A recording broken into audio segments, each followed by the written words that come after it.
The wind came down off the high ridges like a living thing, sharp and cold, carrying with it the smell of snow and wood smoke. The land lay open beneath the pale sky grass, brittle and silvered with frost, fences leaning like tired men, and a cabin at the edge of nowhere, where smoke rose thinly from a crooked chimney. Eli Ward sat on the porch step, his hat pulled low, his coat unbuttoned, though the cold pressed in hard. His hands rested on his knees, cracked and red, marked by years of weather and work.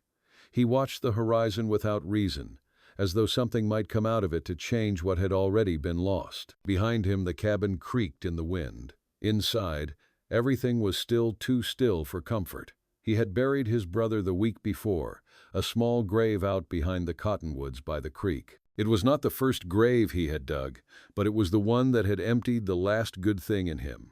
The ranch, what little of it remained, had turned silent. The horses had gone to seed, the roof leaked, and the old dog no longer barked at strangers because there were none left to bark at. He had told himself that solitude was what he needed, that the noise of others only scraped at the wound. But the quiet had grown heavy. Even the coyotes had quit their nightly calls. Sometimes, late in the dark, he caught himself speaking aloud, half to his brother, half to the emptiness itself, and the sound startled him like gunfire. It was on such a morning, brittle and unwelcoming, that he saw them. A figure on the road, small, bent, carrying something. Then more shapes trailing behind, slow-moving and uneven, as if they had walked a great distance. He rose, unsure if his eyes deceived him. The figure drew closer, the outline of a woman, her skirt hem caked in dirt, a child slung across one shoulder. 5 more followed like shadows, children all, thin as fence posts. They stopped at the gate that hung by one hinge. The woman straightened her back and met his gaze. Her face was pale, lips cracked, but her eyes held something fierce, something that refused to die. She said nothing for a long while, just stood there with the wind pulling at her hair. When she finally spoke, her voice was hoarse, scraped raw by distance. "I heard there was work," she said, "and maybe a roof." Eli studied her. There was no wagon, no horse, nothing but what they carried. He looked at the children, bare feet wrapped in rags, eyes too old for their years. The youngest clung to her skirt, thumb pressed to her mouth. "There's little of both," he said at last. "Little's more than nothing," she answered, and for a moment something in her tone reminded him of his brother's last words, that you could die waiting for mercy in a world that owed you none. He pushed open the gate and stepped aside. "Come in," he said. The children stumbled forward, wary, their small hands brushing the frost-covered fence. Inside, they gathered near the steps, unsure whether to sit or stand. The woman stayed apart, arms crossed tight over her chest. Eli motioned toward the cabin. "It's not much, but the fire's still lit." Inside, warmth met them like a fragile promise.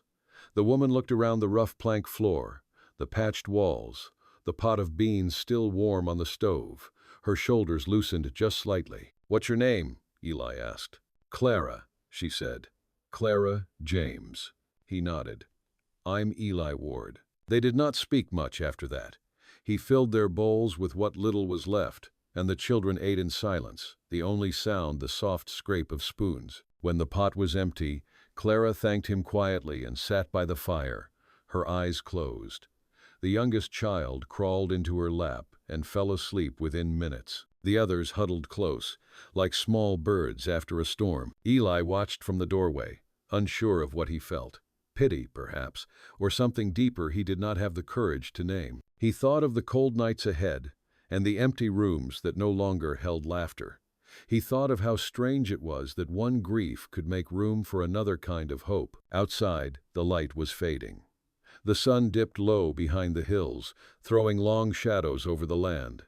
The wind had quieted, and the first snow of winter began to fall soft, slow, like forgiveness. That night, Eli could not sleep. He lay awake listening to the faint breathing from the next room. He had not realized until then how much he had missed the sound of life beneath his roof. He turned on his side and stared at the wall, the pale moonlight seeping through the cracks. Somewhere deep in his chest, something long frozen began to stir, though he could not yet name it. In the morning he would ask no questions. He would simply find another blanket, mend the broken fence, and see that there was enough wood for the stove. Sometimes mercy began that way, not with grand gestures, but with a man deciding to make space in his silence. Eli woke before the light, as he always did, though the cold made his bones stiff and slow. He stirred the coals in the stove until they flared again, filling the room with a dim orange glow. The cabin smelled of smoke and damp wool. Behind him came the faint rustle of blankets, the sound of a small cough. He turned to see one of the children, a boy of maybe 8, sitting up, his hair sticking out in every direction. The child blinked at him, wary but unafraid. "Mornin'," Eli said softly. The boy gave a tiny nod, clutching the blanket to his chest. When Clara emerged, she looked older than she had the day before. Her face was clean now, though the lines around her eyes showed the weight she carried. She tied her hair back with a strip of cloth, moving quiet as a ghost so as not to wake the younger ones. Eli set a kettle on the stove. "There's coffee," he said, "and what's left of the bread." She hesitated, then nodded. "Thank you." Her voice was steadier today, though still hoarse. Eli poured 2 cups and handed one across the table. Their fingers brushed just for an instant, and she drew her hand back quickly. He looked away, pretending not to notice. Outside, the sky was a pale gray wash, the kind that promised more snow. The land stretched out in every direction, empty, wide, and quiet. Eli pulled on his coat. "Fence'll need mending before the storm sets in. You and the children can stay here till things warm some." Clara's eyes flicked toward him. "We won't be in your way." "You ain't," he said simply. She watched him for a long moment before nodding again. Something in her expression softened, not gratitude exactly, but recognition. The look of someone who understood what silence cost. Through the morning, Eli worked along the fence line. The posts leaned like old men, and the wire sagged. He could feel the weight of years in every hammer blow. From the yard came the muffled sound of children's laughter, thin but bright, breaking through the cold. He stopped, leaned on the post, and listened. It was a sound he had not heard in longer than he could recall. For a moment, he let himself smile. Inside, Clara set about tidying the cabin. She moved with quiet purpose, sweeping the floor, folding the blankets, washing the tin bowls. The children followed her lead, fetching wood, carrying water from the barrel out back. The work gave them shape, steadiness. She noticed how their cheeks began to color again, how their steps grew firmer. The baby little Ruth had begun to hum tunelessly as she played with a length of string. Clara watched Eli through the window as he worked. His movements were slow but deliberate, each task done with care. There was a stillness about him, not emptiness, but control, as though he held some private grief close to his chest and would not let it spill. She understood that kind of silence. She had lived with it for years. When he came in at noon, snow clung to his shoulders. She had warmed beans on the stove and set out what little they had left. "You didn't have to," he said, taking the bowl. "I know," she replied, "but I did." The corners of his mouth twitched something like a smile. "You run a tight camp," she shrugged. "A woman learns. If she doesn't, the world teaches her the hard way." He nodded, chewing slowly. "I reckon it does." After they ate, the children bundled in spare coats and went outside to play. Eli leaned against the wall, arms crossed, watching them chase each other through the snow. "They seem tough," he said. "They had to be," Clara answered. "Their father was a miner, died last winter when the shaft caved in. After that, the company said they'd pay, but there was nothing to collect. The house went next. Been moving ever since." Eli was quiet for a time. "You come far?" "From Kansas. Been walking near 2 weeks. Thought maybe we'd find work in town, but the foreman said he had none for a woman with 6 mouths behind her." He looked at her then, really looked, seeing the dust still caught in her hair, the raw red of her knuckles, the proud lift of her chin despite it all. "Takes grit," he said. "Don't have much choice," she said. "You keep movin' or you die." Eli stared into the fire. "Sometimes movin' don't fix what's broke," he murmured, almost to himself. Clara's eyes lingered on him. "Maybe not," she said softly, "but it keeps the heart from turnin' to stone." That night, the storm broke. Wind howled through the chinks in the walls, and snow swept across the plains in thick white sheets. Eli threw more wood on the fire and moved the children closer to the warmth. Clara sat with them, holding the baby close. When a loose shutter banged, Eli crossed the room and latched it tight. She watched him through the flicker of firelight, his broad back, the quiet steadiness in his movements. There was comfort in it, though she would not say so aloud. When the wind finally quieted, the cabin fell into stillness. Eli sat at the table, head bowed, hands folded before him. Clara rose, walked over, and placed a small tin cup beside him. "There's still a bit of coffee," she said. "You should have it." He lifted his eyes, weary but grateful. "You sure?" She nodded. "You've given us more than enough." Outside, the snow lay deep and untouched, a white blanket stretching all the way to the dark line of the hills. Inside, the air was warm, thick with the sound of slow breathing and the faint crackle of the fire. For the first time in many months, Eli did not feel entirely alone. Morning broke slow and white. Eli opened the door to a world muffled by snow, the drifts pressed up against the porch like quiet beasts sleeping. He stood a long while with his hand on the latch, letting the cold bite his knuckles, looking out at the pasture where the cottonwoods wore heavy collars of frost, and the creek ran under a hard skin. The sky was a pale rind, torn open at the edges. He could feel the ranch measuring him again, as if asking what kind of man he would be today. Behind him, Clara moved about in the dim room.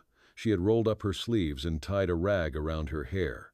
The children were wrapped in patched blankets, faces flushed by the fire. The oldest boy, the one with the haystack hair, watched Eli the way a stray dog watches a gate, ready to run if the hinge screeches.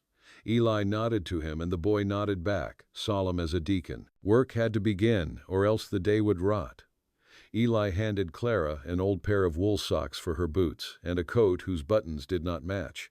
She took them with a small, almost embarrassed nod. Out at the shed they found a milk pail dented on one side and a stack of harness leather stiff as bark. Clara cupped the leather in her hands, warmed it over her breath, and set to rubbing tallow into the cracks. The smell of fat and old saddle soap rose like a memory of better years. She did not talk while she worked. She did not complain. Eli watched the way she tested the stitching with her thumb, the way she put aside a strap that would break under strain and chose another, thicker, steadier. The children ferried kindling in small armfuls. Ruth toddled behind them, humming that tuneless hum. When the oldest boy slipped on the icy step and bit his lip, Clara did not rush, did not clutch. She wiped the little ribbon of blood with the corner of her skirt and told him he was brave. The boy straightened, gray eyes steady. Eli felt something loosen in his chest he had not known was knotted. By noon the sky cleared, a hard bright blue, and the sun flashed off the snow until the whole world hurt to look at. Eli showed Clara the barn, its roof sagging and the stalls half fallen to dust. There was a sorrel mare left from better times, ribby but sound, and a mule who watched the world like he knew the truth and did not approve it. Clara stood at the stall and laid her palm on the mare's neck. The horse half closed her eyes and blew a soft breath into Clara's coat. Some women were born to soothe animals. Eli saw it then. He saw also the way Clara's fingertips trembled once, quick as a sparrow, before they went still again. He found his brother's saddle under a tarp. The leather smelled of sweat and old Sunday. He lifted it and held it like a bale, not letting his hands think too long. Clara watched him without speaking. When she finally did, her voice was low. "Your brother," she said. He nodded. "A bronc threw him last autumn," he said. "Broke him up inside, where a man cannot mend." She looked at the saddle one more breath, then turned back to the mare, as if to leave the dead some air. Eli wanted to say that he could still hear his brother laughing under this roof, that he still walked around the grave when the moon was bright because he could not yet step over the place where the dirt rose. He did not say it. Instead he said, "We will need water if we are to keep this fire honest." Clara tied the mare and took up the yoke, set 2 buckets swaying at her hips, and stepped into the glare without waiting to be asked. They made a path together through the drifts. The children followed, stamping, their breath in little clouds. At the creek they knelt and broke the sheet, the sound sharp as glass ringing. Clara plunged her arms to the elbow, teeth set, and lifted water heavy as iron. When she stood, water glittered in the hair at her temples like frost jewels. Eli wanted to tell her to stop, that he would do it, but she was already moving, shoulders squared, a rhythm in her step that came from long miles behind her. That evening he brought down a box he had not touched since spring. Inside lay a small family Bible with his mother's name bruised into the leather by many hands. A tin star his father once wore, when law still had a face in that county, and a folded drawing of a house with a porch and trees all around. He spread them on the table without comment. The children gathered close, quiet and wide-eyed, as if the objects might speak. Clara traced the porch with one finger. "Whose hand drew this?" she asked. "My brother's," Eli said after a breath. He meant to put it up on that rise by the cottonwoods. He said a man ought to build what he could see from his grave and be proud to look at it. He swallowed and looked toward the door where the dark pressed like a shoulder. I told him we did not have the money. He said a man's work could be a kind of prayer. Clara folded the paper back along its old creases and slid it toward him. "Maybe prayers get built a board at a time," she said. "Maybe you do not wait for all of it." He meant it plain, and she answered it plain. Something eased between them then, not a smile exactly, but a steadiness that felt near as warm. After the children slept, Eli carried a lantern to the porch. He stood there a long while, the light pooling at his boots, the snow lifting a soft breath across the yard. Clara came to the doorway, shawl drawn about her, and leaned on the jamb as if the house itself could hold her. He told her how his mother read from that Bible on winter nights, her voice like low water, how his father rode far and came home thin-eyed but gentle with the colts. He told her he had once thought of leaving for the mountains, of hunting elk and forgetting names. She listened with her head tipped, the lantern throwing a halo on the boards between them. "You stayed," she said. He nodded. "Somebody has to hold the strand while the fence is mended." She looked past him where the cottonwoods made a black stitch against the sky. "Then we will hold it two-handed," she said, and went back inside. When Eli followed, the fire had settled to a deep red heart. He laid on more wood and watched the flames take. The little room smelled of pine pitch and boiled coffee. He could hear Ruth breathing, soft as a cat. He felt the shape of the old dreams in his pocket like a smooth stone, and did not put them away. The days that followed settled into a rhythm that was neither easy nor cruel, just the slow pulse of survival. Morning frost on the window glass, the smell of wood smoke thick in the rafters, the sound of boots crunching through frozen mud. The ranch, long forgotten by the world, began to breathe again under the weight of simple tasks. Eli mended fences with the boys, his voice low and steady as he showed them how to pull wire tight, how to drive a post straight and true. The children listened, quiet but eager. Their hands were clumsy, but their eyes shone with the pride of being needed. He found himself teaching them as his father once had taught him, without thinking, without planning, as though those lessons had been waiting all these years to rise again. Clara worked beside him in ways that surprised him.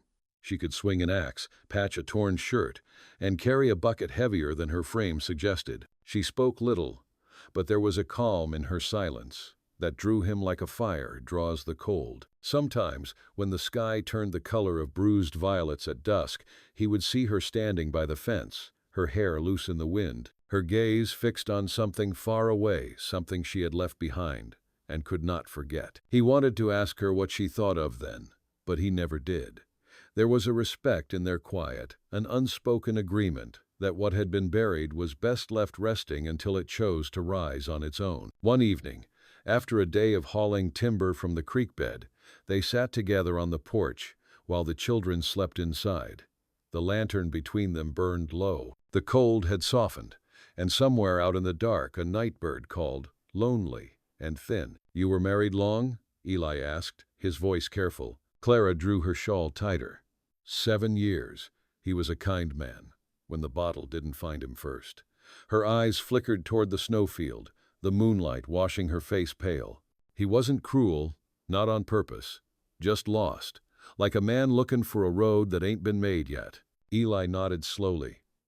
"Some men never find the road." She gave a small smile, one without joy. "No, some don't even look." They sat in silence after that, the kind that feels like a shared prayer. The wind had gone still. Only the faint creak of the cabin boards spoke. When she rose to go inside, she paused at the door. "You ever been married, Mr. Ward?" He shook his head. "Came close once. She went east before the war. Never wrote back." Clara nodded as if she understood something he hadn't said aloud. Maybe she weren't meant for this kind of country. Eli looked toward the distant hills, their shapes ghostly under the moon. "Maybe I wasn't either," he said. The next day, the thaw began. The ground softened just enough to release the smell of wet earth. Rivers sang under melting ice. The ranch dogs barked for the first time in months. With the thaw came visitors, 2 men from town on horseback, faces hard with the look of authority. They came to speak with Eli, but their eyes lingered on Clara and the children. The taller one, a man named Garth Kinney, spat into the snow before he spoke. "Heard you took in a stray, Ward. Folks talk." Eli's jaw tightened. "Let them. Not my business what you do," Kinney said, "but you ought to know the county's got rules. Woman can't claim residence without writ or witness, especially one bringing that many mouths." Clara stood behind Eli, her face unreadable. "We don't need charity," she said quietly.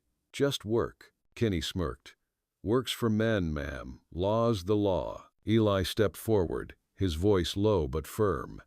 "Laws written by men who never felt hunger. You can tell the county she's stayin'. I'll answer for it." The 2 men exchanged a look. The shorter one, younger, seemed uneasy. "Suit yourself, Ward, but if there's trouble, you'll be the one they come for." Eli nodded once. "They've come for me before." When they rode off, the air seemed to thicken with what had not been said. Clara's hands trembled slightly as she gathered the children back inside. Eli watched them go, the anger in him slow and deep, not just at the men, but at the world that measured a woman's worth by papers and property. That night, as the wind picked up again, he found Clara sitting by the fire, staring into the flames. Her shoulders were tense, her jaw set. "You should have let them be," she said. "Now they'll think you're protecting us for reason." He leaned against the wall, arms crossed. "Ain't no shame in giving shelter." She looked up at him, eyes glinting in the firelight. "The world don't see it that way." "Then let the world freeze," he said simply. Her gaze softened, but only slightly. "You'll find that's a lonely kind of warmth." He looked at her for a long moment, then turned toward the window where snow was falling again, softer this time. "I've been living lonely a long while," he said. Neither spoke after that. But as the fire dimmed, Clara reached into her pocket and laid something on the table, a small silver locket, its hinge nearly broken. Inside was a drawing, faded and smudged, of a man with kind eyes and a small girl in his lap. She did not say who they were, and Eli did not ask. The fire cracked, sending a spark into the air that drifted upward like a wish too faint to carry. Outside, the storm deepened, but within those 4 walls, the silence had changed. It was no longer hollow but waiting. The days lengthened, though winter still clung stubborn to the ridges. The snow turned to gray slush, the earth to deep mud that sucked at boots and swallowed sound. Yet something had shifted in the air, a kind of pulse beneath the cold, as if the land itself were gathering breath for spring. Eli felt it in his chest when he worked the fence line, in the ache of his shoulders, in the steadiness of the mare's breath beside him. The children followed him now without being told, learning where to place their feet, when to rest, how to read the sky for weather. Clara mended clothes at the table, her fingers quick and sure, and sometimes hummed under her breath low tunes that belonged to no hymn he knew. The sound filled the cabin like light through a dusty window. One evening, after the chores were done, Eli brought in a basket of kindling and found Clara sewing by lantern light. Ruth lay asleep beside her, the baby's hand curled in Clara's skirt. The glow from the lamp softened the hard planes of her face, and for the first time Eli noticed the faint scar at her temple, half hidden by hair. It wasn't new. He wondered who or what had left it there, but said nothing. "Storm's rollin' in again," he said quietly. She looked up.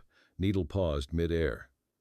"They come quick this time of year." He nodded, setting the wood near the stove. "Got feed for the mare. Chickens are shut in." "Then we'll be all right," she said, her voice gentle but firm, the kind that carried calm even when there wasn't much reason for it. The wind picked up outside, whispering through the chinks. The children were already asleep in their narrow beds. Eli sat at the table across from her, his rough hands folded around a tin cup. "You ever think of going back east?" he asked after a while. Clara didn't answer right away. The needle moved again, slow and deliberate. "East ain't what folks think it is.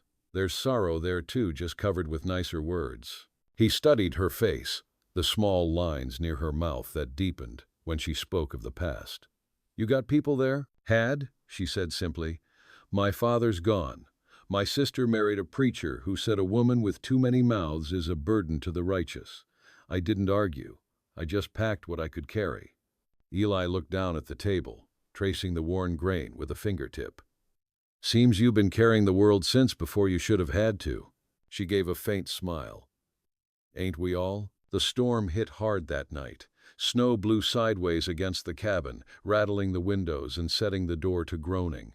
The chimney howled like a wild thing. Eli fed the fire, his silhouette moving through the flicker of orange and shadow. Clara wrapped the children close, her eyes never leaving the door. Every gust sounded like something trying to get in. When the latch began to shake, Eli stood, reaching instinctively for the rifle that hung by the frame. Then, through the roar, came a knock faint, then again, harder this time. Clara stiffened. "Who'd be out in this?" Eli motioned for her to stay back. He opened the door against the wind, snow bursting through like smoke. A man stood there, hunched beneath a soaked hat, his coat crusted white. His face was gaunt, his beard thick with ice. "You Ward?" he shouted over the storm. Eli nodded warily. "Depends who's askin'." The man's voice cracked. "Name's Harris, sheriff from Dawson County, looking for a woman, Clara James. You seen her?" Behind Eli, Clara rose to her feet, color draining from her face. Eli felt it, the shift in the air, the pulse of fear so sudden it seemed alive.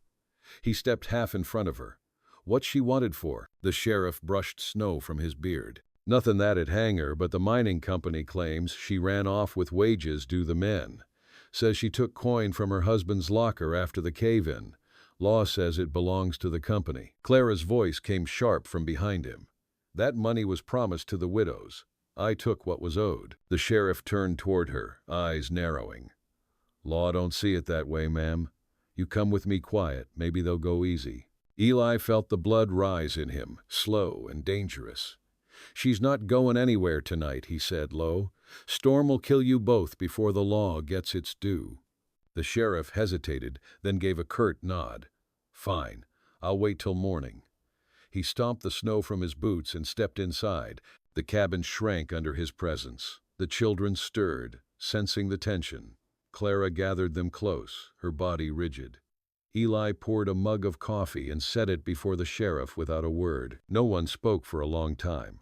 The fire crackled, the wind screamed, and somewhere deep in the night, the mare in the barn let out a soft, uneasy whinny. When at last the sheriff dozed in the chair, Eli leaned close to Clara. "You telling me the truth?" She met his eyes without flinching. "Every word." He nodded once. "Then we'll find a way through." Her voice was barely a whisper. "You don't owe me that." He looked toward the window where the snow pressed against the glass like a second skin. "Maybe not, but maybe I owe it to the kind of world I still want to believe in." For the first time since she'd come, tears filled her eyes, not soft tears, but the kind that burn hot and fast before they fall. She turned away before he could see them. Outside, dawn began to pale the storm, turning the snow from gray to gold. Inside, Eli sat awake beside the fire, the rifle across his knees, the sheriff's shadow long on the floor. The world, he thought, had a way of testing a man when he'd just begun to live again. When the gray light of morning came, the storm had quieted to a whisper. The snow lay deep and undisturbed, covering the land in a hush that felt like the pause between heartbeats. Inside, the air was thick with the smell of smoke and iron and unease. The sheriff stirred, blinking the sleep from his eyes, and stretched his arms with a groan. Eli sat across from him, still as stone, the rifle resting across his knees. Clara was by the hearth, her face pale, her hands folded tight in her lap. The children huddled close to her, eyes wide and watchful. No one spoke. The sheriff took a long breath, looked toward the window, and muttered, "Cleared up some. We can ride by noon." Eli's voice was low. "There's no ride until I say so." The sheriff's eyes flicked toward the rifle, then back to Eli's face. "You mean to keep her here? That'd make you an accomplice." Eli's jaw tightened. "She took what was owed. Company got no right to a widow's bread." "The law don't bend for grief," the sheriff said. "You know that." Eli leaned forward, his voice dropping until it was almost a growl. "Law don't live out here. Out here it's men and women and the truth they can carry. You'll leave before sundown, Sheriff, and you'll say you never found her." The sheriff's expression hardened. "You think you can bluff me, Ward?" Eli didn't answer. He just stared, the quiet stretching long enough to make the man shift in his chair. Outside, the wind rattled the window panes. Clara rose slowly, her voice trembling but sure. "Let me go," she said. "If I run, you'll both be safe. They'll believe I came alone." Eli turned toward her, his eyes fierce. "You're not running again." Her lip trembled. "You don't understand." "I do," he cut in. "You've been running all your life. There's nothing left ahead but more dust. You stay." The sheriff stood, brushing snow from his coat. "You're making a mistake, Ward. The company's got long reach." Eli rose too, the rifle still in his hand, his voice calm but unyielding. "Then tell them to stretch." The sheriff looked at him for a long moment, the weight of choice passing between them. Finally, he spat into the ashes and pulled his hat low. "You're a fool," he said, and turned for the door. Eli followed him out onto the porch. The air was sharp, the snow blinding under the Sunday. The sheriff mounted his horse and glanced back. "When they come, they won't knock so polite." Eli's reply came like a stone dropped in still water. "Then I'll be ready." When the horse disappeared down the trail, the silence felt heavier than before. Clara stepped out beside him, arms wrapped around herself. Her breath came in little clouds. "You shouldn't have done that," she said. He looked out over the white fields, where the cottonwoods bent under ice. "Maybe, but I did." She shook her head, her voice breaking. "You'll lose everything." "I already did," he said. "All that's left is what I choose to keep." For a long time they stood there without speaking. The light slid down the slopes and across the empty land, turning the snow to gold. Then Clara reached out and touched his arm just once, a brief trembling touch, but it was enough. The smallest act of mercy in a world too large for kindness. The days that followed were filled with work, but also waiting. Eli rode to the far ridge each morning, watching for dust on the horizon. He repaired the barn door, stacked wood, and mended harness, but his eyes never strayed far from the trail. Clara took to baking bread again, filling the cabin with a warmth that smelled like memory. The children laughed more now, their voices thin but bright against the wind. One evening, as the last light faded, Clara stepped outside with a bucket of water. She stopped at the edge of the porch, her gaze sweeping the hills. "I keep thinking they'll come," she said softly. Eli was mending tack beside the steps. "Maybe they will, maybe they won't." She smiled faintly. "You always talk like a man who's made peace with trouble." He looked up at her, the setting sun catching the lines of his face. "Ain't peace," he said, "just knowing what I'm willing to stand for." She studied him for a long moment, then set the bucket down and came closer. "You ever get tired of standing alone?" Eli hesitated. "Every day." "Then stop," she whispered. The words hung between them, fragile as smoke. He wanted to answer, but before he could, one of the boys burst through the door shouting, "Riders! By the creek!" Eli rose fast, heart pounding. Through the haze of dusk, he could see the dark shapes moving along the ridge, 4, maybe 5 men riding slow. The company had come to collect. He turned to Clara. "Take the children. Go to the cellar. Don't open that door till I come." She grabbed his sleeve.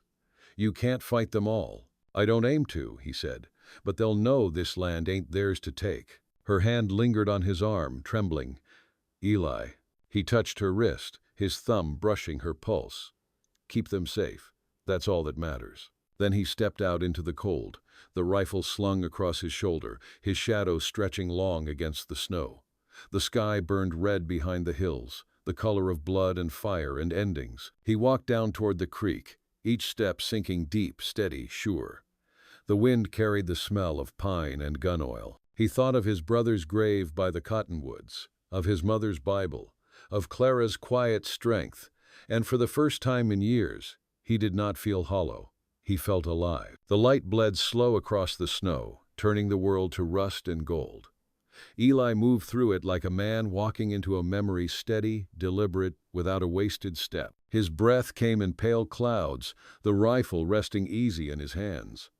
The riders fanned out along the ridge, their silhouettes black against the sky. He could hear the creak of leather, the jingle of tack, the faint murmur of men who thought themselves righteous. He stopped at the edge of the frozen creek. The ice cracked softly beneath his boots. He did not shout. He did not call challenge. He only waited, his figure still and dark among the white drifts. The lead rider broke from the line and came forward, a broad man in a fur coat, the kind that spoke of money, not warmth. Behind him rode the sheriff from Dawson County, hat pulled low, face unreadable. The man in the coat called out, his voice carrying clean through the cold. "You Ward?" Ellie didn't move. "I am." "Name's Brewer," the man said. "I represent the Dawson Mining Company. You've got something belongs to us, a woman, and what she took." Eli's eyes didn't waver. "You've got the gall to ride through God's snow to take bread from a widow?" Brewer laughed, but it was a hard sound, brittle as the ice underfoot. "She's a thief, Ward. Took what wasn't hers. You hand her over, and we'll be on our way." Eli tilted his head, studying them the way a wolf might study men who've wandered too far from their fire. "And if I don't?" Brewer's grin faded. "Then we'll take her." The silence that followed was sharp enough to cut.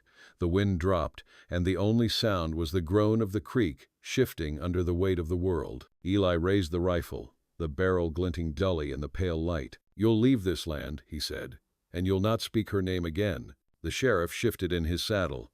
"Don't be a fool, Ward." But the men behind Brewer hesitated. They saw something in Eli's face, something too calm, too final. A man who had buried his brother and could bury more if he had to. Brewer's hand dropped toward his holster. The sound of metal on leather snapped the air in two. Eli fired once. The shot echoed up the valley, startling a flock of crows from the cottonwoods. Brewer's hat spun from his head, and he froze, the bullet having carved a clean line just above his ear. "Next one don't miss," Eli said. The sheriff cursed under his breath. "He means it. Let's ride." But Brewer's pride was stronger than his sense. "You'll hang for this, Ward," he snarled. "You and that woman both."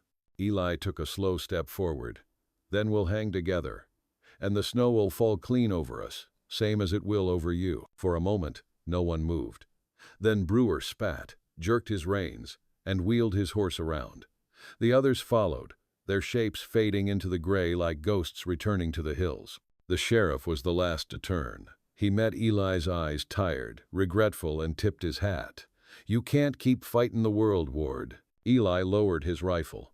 "Ain't fightin', just refusin' to bow." When the sound of hooves was gone, he stood there a long while, the wind stirring his coat. He looked toward the house, its small shape against the endless plain, and felt the tightness in his chest loosen. For the first time in years, he'd stood for something other than memory. By the time he returned, the light had faded to blue. The door opened before he reached it. Clara stood there, her face pale but unbroken. "You're alive," she whispered. He nodded. "They're gone." She stepped forward, her hands trembling, and before he could speak, she wrapped her arms around him. He froze for a breath, then let the rifle slip from his grasp. The cold melted between them, replaced by a warmth that felt fierce and real. "They'll come back," she said against his chest. "Maybe," he answered, "but not tonight." Inside, the fire burned low, casting long shadows on the walls. The children slept, unaware of how close the world had come to their door. Clara knelt by the hearth, feeding the embers, her movements slow, almost reverent. Eli sat across from her, the silence between them heavy with all the words they hadn't spoken. After a while, he said quietly, "You could go south come spring. Find work maybe. Start new." She looked up at him, eyes reflecting the firelight. "You want me gone?" He shook his head. "I want you free." Clara smiled faintly. "Freedom's just another kind of lonely, Eli." He leaned forward, elbows on his knees. "Then maybe we make something better." Her gaze held his, steady and bright. "Like what?" "Like home." The word hung there, fragile as a bird in flight. Neither of them moved for a long time. Then Clara reached across the space between them and took his hand. It was rough, cold, and trembling slightly. Outside, the snow began to fall again, soft and slow. The wind carried the smell of pine and smoke. Somewhere in the distance, a coyote called, but it sounded less like mourning now, more like an echo of life. When Eli rose to bank the fire, Clara's voice stopped him. "If we build that house," she said, "I want to see it from my grave, too." He turned, eyes shining faintly in the firelight. "Then we'll build it strong." The fire crackled, throwing sparks into the air. They rose and vanished against the dark, like prayers finding their way upward. That night, for the first time in years, Eli Ward slept without dreaming of loss. And when morning came, he woke to the sound of children laughing in the yard and the smell of bread baking simple things, but full of the kind of hope that no storm could steal. In the days that followed, he began to clear the ground by the cottonwoods. Each strike of his shovel bit deep into the thawing earth. Clara watched from the porch, her face calm, the baby on her hip. She didn't ask what he was building. She already knew. The land was still hard, the world still cruel, but there was warmth enough between them to outlast both. And that, Eli thought as he worked, was all a man could ask for.